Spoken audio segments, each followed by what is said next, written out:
बिस्मिल्लाहिर्रहमानिर्रहीम। कल मैंने अचार की वीडियो डाली तो मेरे मेज़ पे बहुत खिलार मचा हुआ था। तो आप सोच रहे होंगे कि मैं कितनी फौड़ हूँ।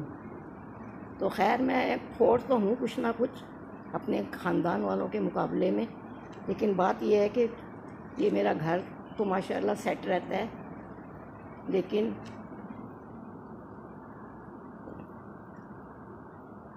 वहाँ चूँकि अचार की सामान पड़ा हुआ था तो इसलिए डाइनिंग टेबल पे सिर्फ खिलारा मचा हुआ था, क्योंकि मैं मासी को डाइनिंग टेबल के करीब आने नहीं दे रही थी 2-4 दिनों से कि वो अचार का सामान इधर उधर कर देगी और फिर मुझे ढूंढना पड़ेगा। तो इसलिए मैंने उसको कहा था कि 2-3 दिन तक डाइनिंग टेबल की सफाई बिल्कुल नहीं करनी। तो इसलिए डाइनिंग टेबल पे काफ़ी खिलार पड़ा हुआ था, हत्ता कि पानी की बोतल भी खड़े होने के बजाय लेटी हुई थी सुस्ती के मारे।